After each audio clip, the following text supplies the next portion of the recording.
Kemudian kata Syekh Abdul Qadir, jauhlah diri kamu daripada orang fasik dan munafik. Berdampinglah orang soleh. Baik, persoalannya orang soleh itu macam mana saya nak tahu orang tu soleh? Kadang-kadang Ustaz nampak soleh tapi munafik. Kadang-kadang nampak orang soleh tapi fasik.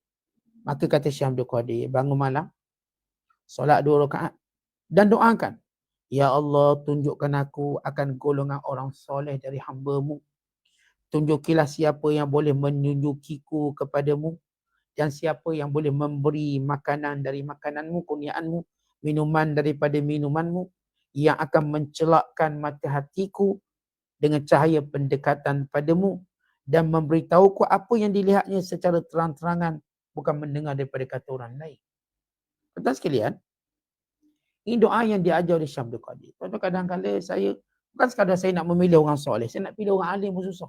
Saat saya keliru nak pilih orang alim, maka doa pada Allah, ya Allah, tunjukkan aku orang alim yang akan membangunkan agamaku, yang menyedarkan aku, yang menghilangkan kejahilanku, yang menambahkan takwaku, yang mendekatkan diriku kepadamu, yang menjadikan aku bahagia di dunia dan di akhirat.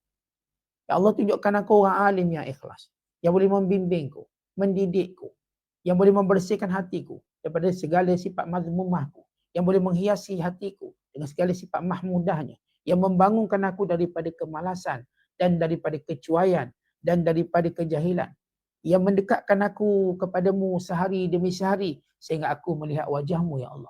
Tuan-tuan doa. Memang bila kita berada pada zaman fitnah, kita keliru.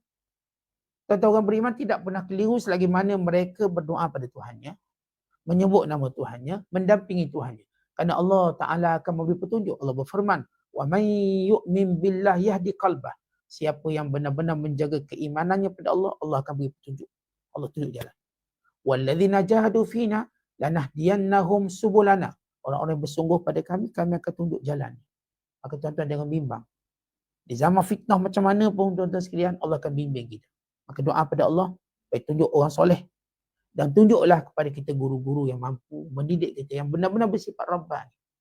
Bukannya guru-guru yang cuma ingin mengangkat dirinya, mempopularkan dia, bukan. Benar-benar mendidik kita. Orang ikhlas mendidik kita yang boleh membangunkan jiwa kita. Wallahu a'lam bishawab. Assalamualaikum warahmatullahi wabarakatuh.